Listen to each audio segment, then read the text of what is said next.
그리고 이방 종교를 생각해 갔어요. 이스라엘을 둘러싸고 있는 많은 나라들이 있었고 그 많은 나라들에게는 수없이 많은 우상을 섬기는 많은 종교와 국가들이 있었습니다.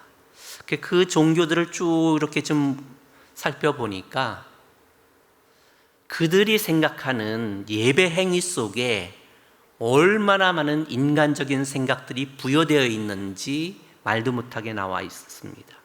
그리고 그 인간의 생각들 중에 가장 중요한 것은 인간의 욕망을 충족시켜 주려고 하는 그런 아이디어들이, 생각들이 그들의 예배 행위 속에 아주 말도 못할 만큼 충분하게 들어가 있는 것을 발견했습니다. 그것의 극치가 어디까지 갔느냐 하면 예배 행위가 예배당에 들어와, 그들의 예배당이죠. 그들의 예배당에 그들이 들어와서 집단 난성교를 하는 것이 예배라고 칭하면서 그거를 즐기면서 그게 예배라는 겁니다. 거기까지 이르렀고요. 그러고 보니까 동양에서도 지금 인도에 가면 그 불교 성전 바깥에 전체의 부조가 인간 성행위를 직접적으로 묘사하는 것들이 부조 바깥에 가득 들어있고 그들도 이야기를 합니다. 인간 성도 잘해서 드리면 하나의 예배라고 생각하는 그런 우방식들을 볼 수가 있었습니다. 이래서 하나님이 예배를 드리고 하나님을 경외하는 일에 있어서 인간의 생각들이 들어오는 것을 철저히 막으셨구나 하는 걸 느끼게 됐습니다. 얼마 전 하나 이 정보를 읽다 보니까 미국에서도 백악관에 유명한 목사들을 데려다가 설교를 하고 예배를 드립니다. 그런데 백악관에서 요구하는 게 있어요. 마지막에 예배를 마치고 기도할 때에 예수님의 이름으로 기도합니다. 이 말 못하게 하지 말라고 요구합니다. 백악관에서. 그래서 거기에 강사로 초대된 목사님들이 마지막에 분명히 기독교 예배를 드렸음에도 불구하고 예수님의 이름으로 기도합니다. 그러는 게 아니라 모든 신들의 이름으로 기도합니다. 이렇게 이야기를 해요. 그리고 이 기독교 예배 속에, 기독교 문화 속에 세상 이야기가 들어오면서 특별히 요사이는 성평등 이야기가 많이 들어와 있습니다. 그래서요, 백악관에서 마지막 모든 신들의 이름으로 기도드립니다. 그러면 아멘 해야 되잖아요. 아멘이 네, 그렇습니다. 그런 뜻이잖아요. 그거를 영어로 표현하면 아멘입니다. 그런데 백악관에서 예배를 인도하고 설교한 목사님이 마지막에 하는 얘기가 모든 신들의 이름으로 기도합니다. Amen and woman. 이게 무슨 꼴이에요? 인간의 생각이 끼어들기 시작하면 이런 데까지 온다는 겁니다.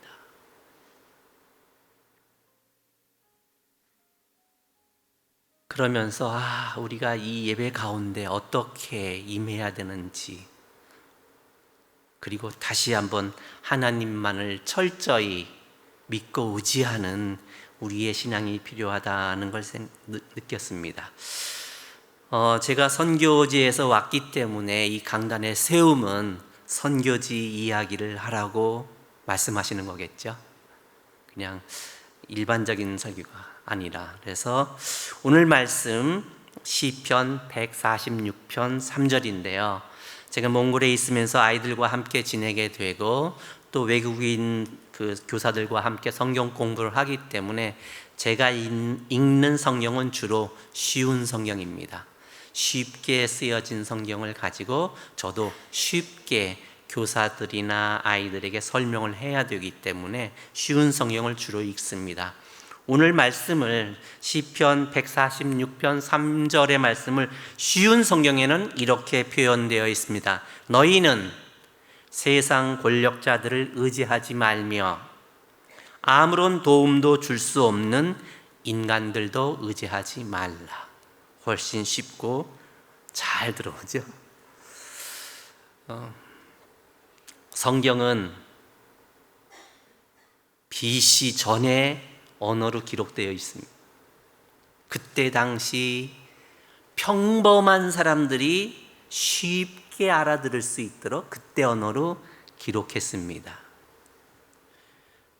오늘날은 21세기입니다. 요새 젊은 아이들이 글을 쓴 걸 보면 읽어도 뭔 뜻인지 잘 몰라요. 그런데 그네들의 언어가 지금 사회 전체를 붙들고 흘러가고 있습니다. 우리의 언어가 아니라 이제는 젊은이들의 언어가 사회의 공용어처럼 이렇게 통용되고 있는 시대에 우리의 성경은 어떻게 번역되어지고 다시 읽혀져야 하는지 생각해 봐야 되겠다는 생각도 가지게 되었습니다.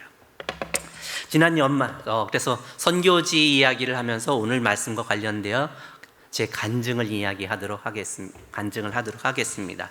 지난 연말에 제가 교통사고를 냈어요. 평상시 늘 아침 저녁으로 이렇게 다니던 길인데 그 길은 몽골에서 가장 큰 도매 시장이 있는 거리였고요. 그 도매 시장 앞에는 아주 큰 학교가 2개가 있는 스쿨존의 거리이기도 합니다. 거기는 일상적으로 엄청난 교통법 위반을, 그러니까 무단횡단이 아주 빈번하게 자주 일어나는 곳이 그 거리였습니다. 그래서 그 거리를 지날 때는 항상 조심해야 되고 서행해야만 했습니다. 지난 연말에도 역시 그런 거리이기 때문에 제가 아주 서행해서 거리를 이렇게 지나가고 있는데 갑자기 뛰어든 행인들 2명을 발견하고 그 브레이크를 잡았지만 길이 워낙 한겨울이어서 미끄러워서 이게 스르르 밀려가서 툭 받아버려서 넘어뜨리고 마는 교통사고를 냈습니다. 제가 평상시 몽골에서 선생님들에게 또 학부모들 강의를 하면서 가장 많이 강조하는 거가 준법 정신이었습니다.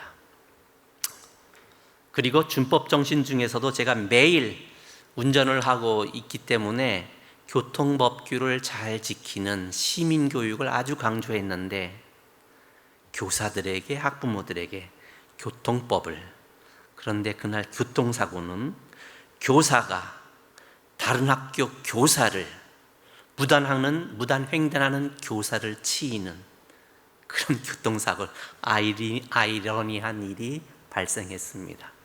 연말이라서 몽골은 연말에 모든 사람들이 송년 파티를 하지 않으면 1년을 헛살은 것처럼 생각하기 때문에 모든 기관, 모든 사람들이 송년 파티를 반드시 해야 되고요, 거대하게 합니다. 그래서 어떤 사람은 1년간 벌어서 연말에 송년 파티에 다 돈을 쓴다라고 하는 그런 말을 할 만큼 화려하게 아주 성대하게 치릅니다. 저한테 교통사고를 당한 2 교사는 바로 그 거리 바로 옆에 있는 학교에서 송년 파티를 하고 술이 잔뜩 취해서 있다가 그냥 정신이 없겠죠. 무단횡단하면서 차를 발견하지 못했는지 어떻게 했는지 저한테 사고를 당한 겁니다. 사고가 나자마자 차를 딱 몽골에서는 차를 그 자리에 세워놔야 됩니다. 옆으로 빼놔도 안 됩니다. 그러면 100% 제가 다 뒤집어 쓰게 돼요. 아무리 차가 많아도, 아무리 8차선 도로라 할지라도 사고가 나면 그 자리에 세워놔야 돼요. 그래서 차를 거기다 세워놓고 쓰러져 있는 사람을 가서 이렇게 상태를 확인하는데, 길 건너에서 이 상황을 지켜봤던, 사고가 일어나는 것을 보았던 다른 술 취한 동료 교사가 달려와서 살피고 있는 저를 발로 차고 일어섰더니 이마로 받고 주먹으로 때리고 눈에서 불이 번쩍번쩍 나고 제 콧잔등은 완전히 문드러져서 피가 나고, 무릎에서도 몰랐습니다. 워낙 긴장하에 있어가지고 한 15cm 이렇게 쭉 찢어져서 피가 났는데 그것도 모르고 있었어요. 다 일을 마치고 현장 사건을 이렇게 정리하고 집에 왔는데 병원까지 갔다 와서 다 이렇게 집에 오니까 1시입니다. 밤 1시요. 그런데 무릎이 쓰려서 보니까는 이만큼이 찢어서 피가 흘렀더라고요. 이게 이제 영하 한 30도 되는 바깥 기온이 그런 정도 되니까요. 이게 얼어가지고 그때부터 쓰리기 시작한 거예요. 얼었을 땐 모르는데 녹으니까 쓰리더라고요. 지금은 다 났는데요. 지금도 무릎이 있는데 이만큼 진해가 한 마리 턱 붙어 있습니다. 몽골은 상처가 나면 잘 아물지가 않아요. 워낙 지대가 높고 지대가 높고 기압은 낮고 산소가 희박해서 그런지 한 20일 만에 딱지가 떨어지더라고요. 그런 일이 있었습니다. 그래서 제가 그 쓰러진 교사를 가서 이렇게 만지면서 정신 차리라고 이렇게 하면서 제가 바로 회개 기도를 드렸습니다. 제가 이렇게 차가 쓱 미끄러져 이렇게 나갈 때요, 심하게, 워낙 저속으로 달렸기 때문에 심하게 쭉 나간 것도 아니거든요. 그냥 스르르르 미끄러져 툭 받고 툭 쓰러졌는, 심하게 받다면 날아가야 되는데 천천히 미끄러졌기 때문에 그분들이 탁 받치면서 바로 그 자리 쓰러졌어요. 근데 제가 이렇게 쓱 미끄러져 갈 때요, 하나님, 주님, 이렇게 주님을 불러야 되는 거 아니에요?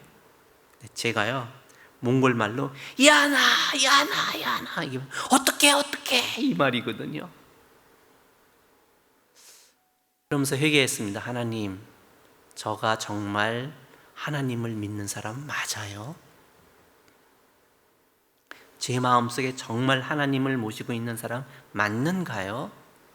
주님을 불렀어야지 왜 제가 몽골말로 야나라고 외치나요? 하나님, 저는 정말 하나님을 믿는, 진심으로 하나님을 믿는 사람이 아닌 것 같습니다. 하나님 용서해 주십시오. 기도를 드렸어요. 그런데요, 바로 다음 순간 하나님을 원망하는 기도가 또 나와요. 하나님이 지켜주시지 않으면 제가 어떻게 생활해요? 하나님 늘 저와 함께 하신다며요. 저와 동행하신다며요. 근데 이게 뭐예요? 하나님 어디 가셨어요? 하나님이 즉각 답을 주십니다. 야, 내가 너와 함께 하지 않았으면 오늘 저 사람들 다 죽는 대형 사고로 빚어졌어. 내가 너와 함께 했기 때문에 여기서 끝난 거야. 교통사고 난 한 사람은요, 누워가지고 이제 아파서 못 일어나니까 자기가 전화로 친구들한테 교통사고 당했다고 전화를.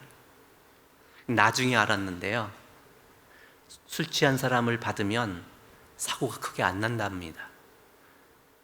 정신을 바짝 차리고 있는 사람을 이렇게 탁 받으면 큰 사고로 이어지고요. 교통사고를 전문으로 다루었던 사람들이 하는 이야기더라고요. 여하튼 하나님이 다시 그렇게, 야, 내가 너와 함께 했기 때문에 오늘 저 사람들이 사망에 이르지 않고 가벼운 교통사고로 끝난 거야. 바로 제가 하나님 알았습니다, 죄송합니다, 감사합니다 기도를 드렸습니다. 그리고 여차여차해서 한 열흘간에 걸쳐서 조사받고 현장 뭐하고 해서 한 열흘 이상 걸렸습니다. 교통사고가 나자마자 교통경찰은 제 차를 끌어가서 경찰들이 주로 운영하는 그런 주차장에 가서 영치시켜 놨습니다. 열흘 정도 끝난 다음 가서 엔진을 걸었을 때 엔진이 잘 걸려서 다행이었습니다. 제가 오늘 하고 싶은 이야기는 이 과정 속에서 하나님이 어떻게 함께 하셨는지를 간증하고 싶습니다. 제가 작년 11월에 나와서 작년 여름에요, 한 단기팀이 들어와서 대체의학을 하시는 목사님이 들어와서 저를 진찰하시고, 제가 예전에 뇌출혈이 있었다는 사실을 알고 여기에서 사열로 많은 피를 뽑아내고 생강 식초를 만들어서 음용하는 방법을 알려주고 그러셨습니다. 그래서 제가 그거를 바로 실천했습니다. 바로 실천하고 계속 있다가 작년 11월에 병원에 와서 진단을 하니까 의사가 깜짝 놀라는 거예요. 선생님, 너무 많이 좋아졌습니다. 이 상태라면 약 안 먹어도 될 것 같아요. 그런데 예방 차원에서 계속 먹는 게 좋을 것 같으니까 그렇게 하시죠. 그래서 네, 그리고 다 이제 여기서 마치고 몽골로 들어갔습니다. 몽골을 들어가자마자 제가 생강식초를 음용하려고 만들 때에 저희 학교 격리가 있는데요. 이 격리가 갑자기 혈압이 200 정도씩 올라가요. 그럼 바로 병원으로 가고 그래야지 돼요. 그분에게도 저희가 생강식초를 만들어 주고 그리고 이제 한국에 나왔던 기억이 나서 다시 들어가서 나는 이렇게 효과를 보았는데 그대는 어때? 라고 물어봤더니 선생님이 그걸 약으로 준 게 아니라 음료수를 만들어 준 줄 알고요. 선생님이 준 날 모든 교사들 다 불러놓고 그 자리에서 다 돌려 마셨습니다. 그날로 끝났습니다. 그러는 거예요.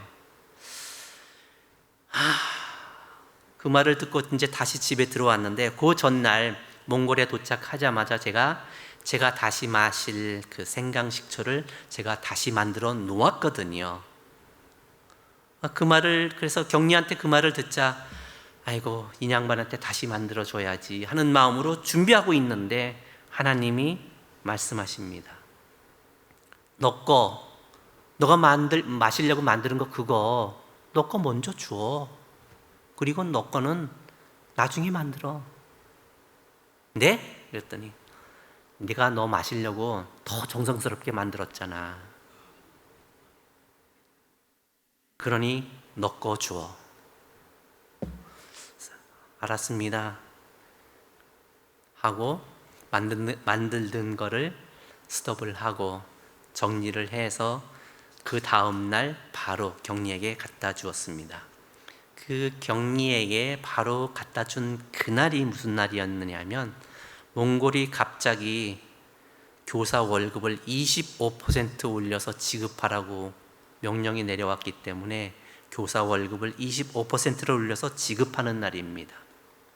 모든 통장을 다 털어도 제 개인 후원 통장부터 복지 통장이고 모든 후원 통장을 다 털어서 월급을 맞춰 주려고 했는데 월급이 모자랍니다. 통장에 더 이상 이제 완전히 제로입니다.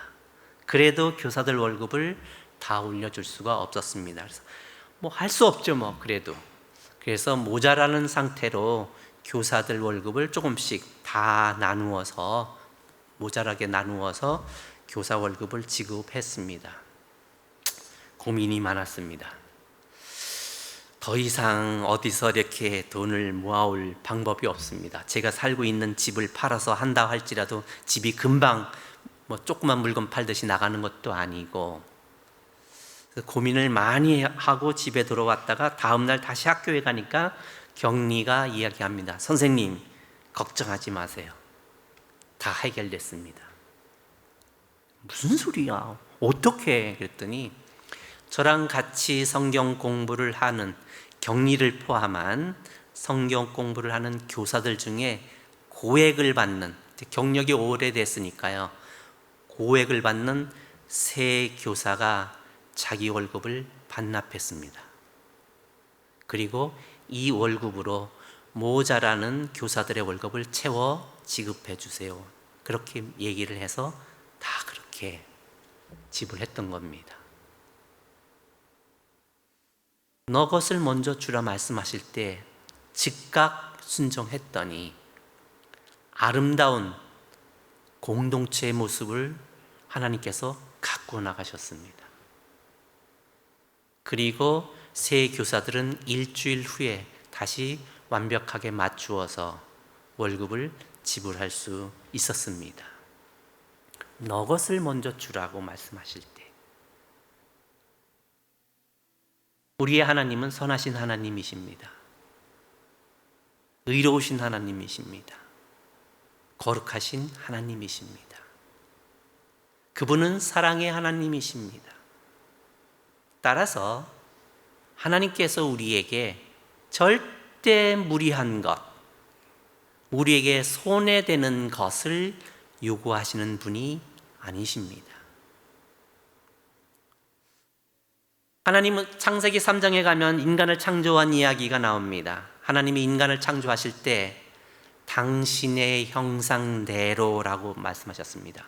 우리가 우리의 형상대로 사람을 만들고 이렇게. 하나님의 형상 중 가장 두드러진 특징 중에 하나가 사랑입니다. 그렇죠? 그 사랑이 하나님께서 우리 인간을 설계할 때 당신의 형상대로 사랑하며 서로 사랑하며 살도록 설계했고 서로 사랑하며 살도록 만들어 놓았습니다. 그리고 요구하십니다. 서로 사랑하라. 하버드 대학에 가면 행복연구소가 있습니다. 하버드의 행복연구소는 50년째 같은 사람들을 50년 동안 추적해 가면서 어떻게 살고 있는지, 어떨 때 행복을 느끼는지 이런 걸 계속 연구하는 연구소로 유명합니다. 그 하버드 대학에서 연구진들이 대학생들을 이렇게 강당에 잔뜩 모아놓고 이야기를 했습니다. 세상을 살면서 가장 중요하다고 생각되는 것이 무엇인지 말해봐라. 그리고 말할 때마다 칠판에 쓰기 시작합니다. 칠판이 가득 써요. 더 이상 없어? 그랬더니 없습니다. 그래? 그러면 지금부터 다시 칠판만 정확하게 뚜렷하게 쳐다봐. 그러고 얘기를 하고 이럽니다. 이 칠판에 쓰여져 있는 것 중에서 없어도 될 것 같은, 요것 중에서 없어도 될 것 같은 것 중에 하나가 뭔지 선택해. 선택했습니다. 지워. 그리고 계속 지워 나갑니다. 그렇다면 그 다음에 나머지 있는 것 중에 가장 없어도 될 것 같은 건 뭐야? 뭡니다. 지워. 계속 지워 나갑니다. 최종으로 남은 것이 사랑입니다. 톨스토이가 인간은 무엇으로 사는가라는 작품을 하나 썼잖아요. 인간은 무엇으로 사는가? 사랑으로 산다고. 톨스토이가 기독교 문학 작가니까요. 하버드 대생들이 증명한 겁니다. 그런데 하나님은 신구약 전체를 통해서 그 사랑에 대해서 수없이 반복해서 이야기를 하고 있잖아요. 그 하버드 대학에서 다시 연구를 했습니다. 인간은 언제 가장 행복하다고 느끼는가? 연구했더니요, 남을 도와줄 때였습니다. 이거는 인종에 상관없이, 빈부격차에 상관없이, 어느 나라이든 상관없이 모든 사람들이 다른 사람들을 도와줄 때 가장 행복하다고 느낀답니다. 그런데 우리 하나님이 이미 말씀하셨잖아요. 내 이웃을 내 몸과 같이 사랑하라. 남을 도와주면서 살라. 이미 말씀하셨어요. 왜요? 하나님은 우리를 창조하실 때 당신의 형상대로 당신의 생각을 넣어서 우리를 창조했는데 어떻게? 인간은 서로 사랑하며 서로 도와줄 때 가장 행복한 느낌을 받고 살 수 있도록, 가장 세상을 사는 삶의 의미를 느낄 수 있도록 설계해서 제작해 낸 것이 우리들입니다. 때문에 우리는 사랑할 때 그리고 남을 도와줄 때 가장 행복하고 큰 기쁨을 느낄 수가 있는 겁니다. 이렇게 하나님께서 우리를 만들어 놓으셨고 그 인간들을 위해서 하나님이 말씀하십니다. 서로 사랑하라. 남을 내 몸과 같이 사랑하라. 하나님이 우리에게 요구하시는 것은 당신을 위해서 요구하는 것이 아니라 우리 자신들을 위해서 요구하시는 겁니다. 근데 우리는 자꾸 우리의 생각을 넣으려고 그래. 거기다가 우리가 생각하기에 좋은 것, 우리가 생각하기에 더 기쁜 것, 인간의 생각을 우리의 신앙생활 속에서조차도 그렇게 합니다. 하나님은 콩을 주고 메주를 쑤시라고 하셨지요. 우리에게 팥을 주면서 야, 메주 써, 그렇게 말씀하시지 않았습니다.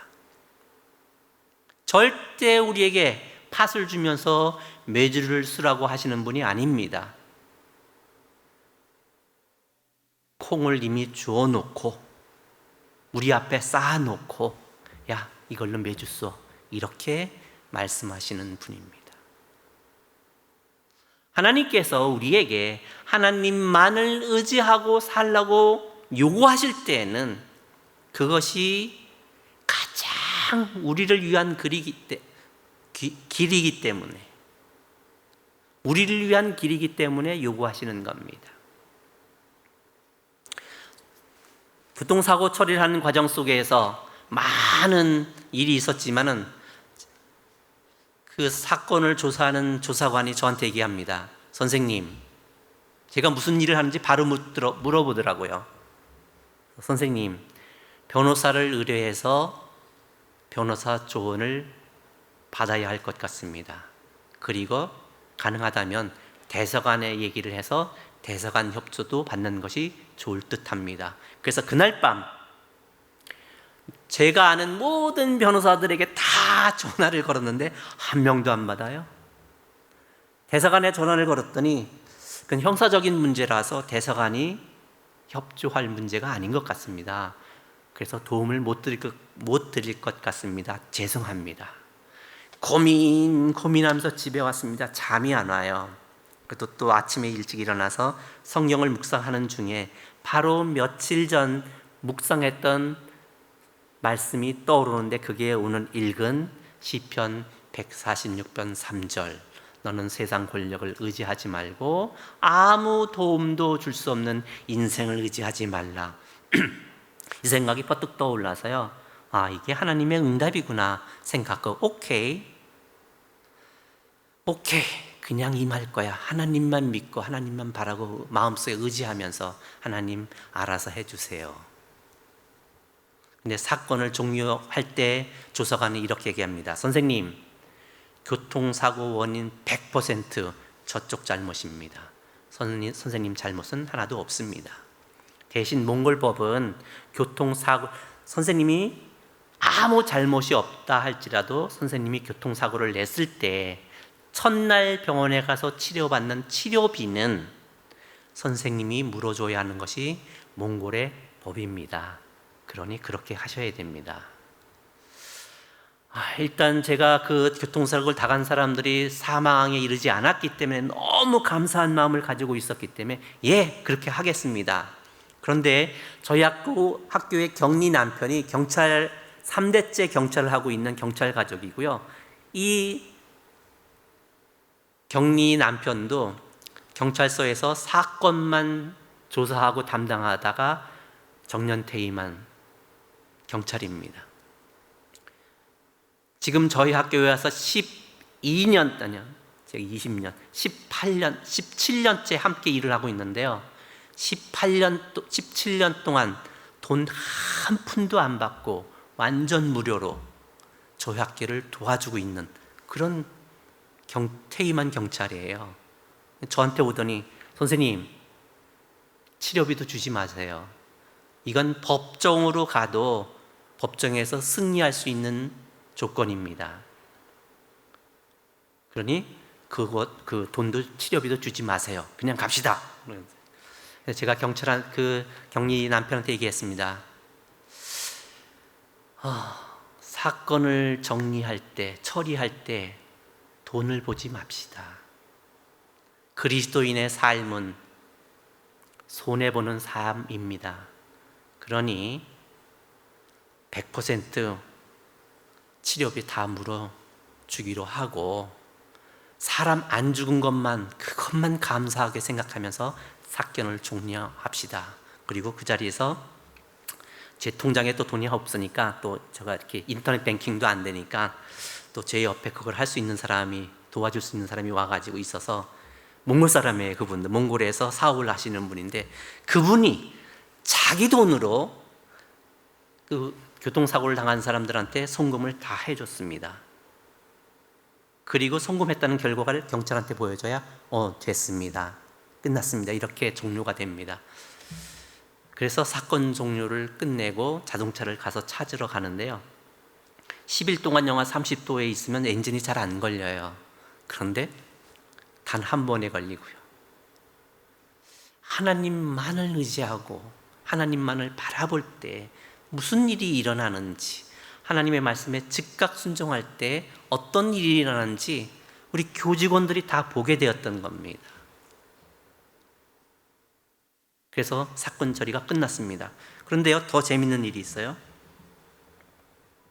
저를 막 때렸던 사람, 그 교사로부터 제가 그 치료비를 송금을 하자마자 그 교사로부터 바로 메시지가 날라옵니다. 선생님, 잘못했습니다, 죄송합니다. 그리고 제가 점검하냐고, CT 촬영하고 뭐 하냐고 했던 치료비 금액을 전액 보내왔습니다. 다음날 학교에 갔는데요, 문자가 띵 날라옵니다. 대사관에 협조를 얻으려고 대사관에 전화를 했는데 여 직원이 받았었거든요.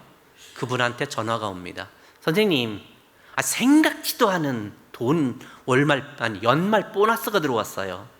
내 생각에 계획에도 아무것도 없는, 정말 기대도 안 했던 건데 들어왔는데요, 이거 선생님한테 보낼게요. 그리고 보내왔어요. 제가 치료비로 물어줬던 것보다 배의 돈이 들어왔습니다. 정말 저도 생각지도 않았던 거고요. 그것도 대사관 직원이에요. 그냥 세상 계산으로 하면요, 저는 교통사고 내고 돈 벌었습니다. 하나님이 어떻게 역사하는지를, 제가 이 사실을 함께 성경 공부하는 교사들에게 다 간증했어요. 하나님만을 바라보고 살 때, 하나님만을 의지할 때 어떤 일들이 벌어지는지, 그러면서 그랬습니다. 하나님은 너가 기도하기 전에 너가 무엇을 기도해야 할지 아시고 있고, 너가 그것을 기도하려고 하면은 내가 이렇게 응답해야지, 응답할 내용을 준비하고 너가 기도할 자리에 먼저 가 계셔.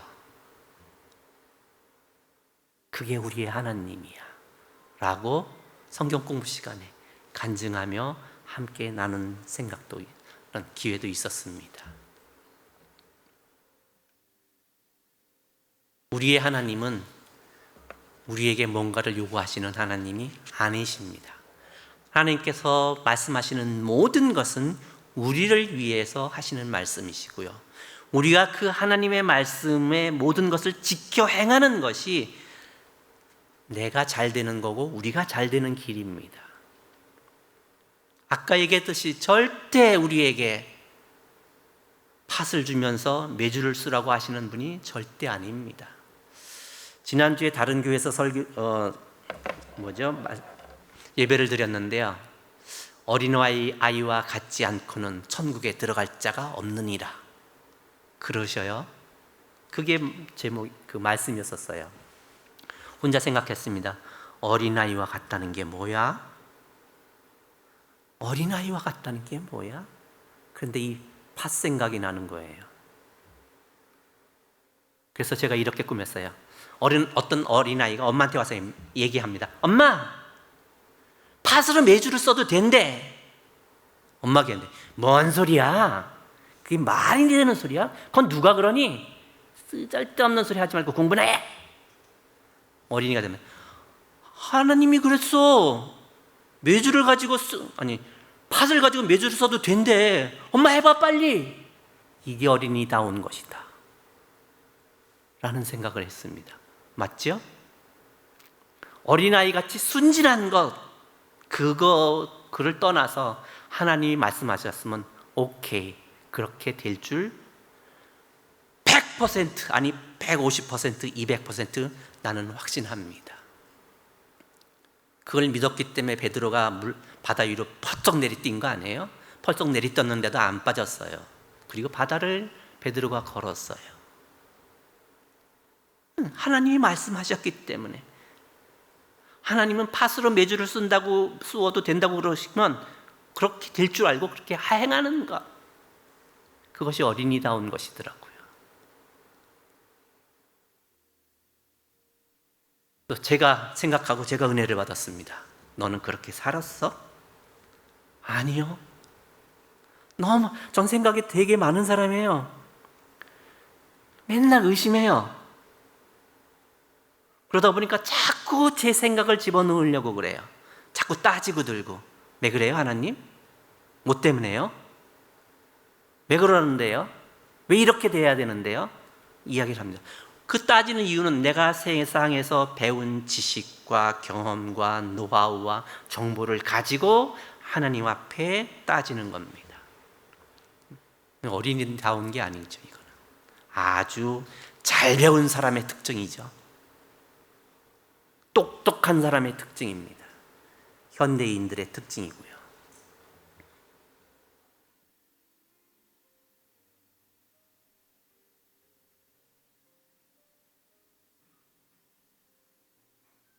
선교지는 그렇게 얘기합니다. 선교지에 가면 하나님을 쉽게 만날 수 있어. 잘 만날 수 있어. 며칠 전에 어떤 분과 이야기를 하는 과정 속에서 선교 이야기, 신앙 이야기, 시사 이야기 여러 가지를 나누다가 제 마음속에 그 생각이 딱 떠오르는 거예요. 사람들이 하나님의 일을 해야지 하나님이 계시고 하나님이 역사하신다는 사실을 체험할 수 있지. 저도 모르게 그 말을 툭 던졌어요. 근데 바로 제 마음속에 다시 생각이 떠오릅니다. 하나님의 일이 뭐야? 하나님의 일이 뭐야? 오늘 우리가 함께 예배드리고 있습니다. 누군가에게 이 예배는 하나님의 일이 될 수 있지만 누군가에게 지금 예배당에 와서 하나님께 예배를 드린다고 여기 함께 앉아 있지만 그 누군가는 세상 일이 될 수 있습니다. 그 기준이 뭘까요?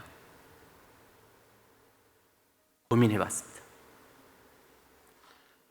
제가 저한테 질문을 던지고 제가 답을 찾는 겁니다. 하나님의 일이 뭐야? 우리는 자꾸 세상 속에 있는 여러 가지인데 이거는 하나님의 일, 이건 세속의 일 이렇게 생각합니다. 그렇지 않거든요. 그럼 하나님의 일이 뭐야? 고민 끝에 답을 얻었습니다. 내가 하는 모든 일을 하나님 말씀에 순복시켜서 행하면 그것이 하나님의 일이야.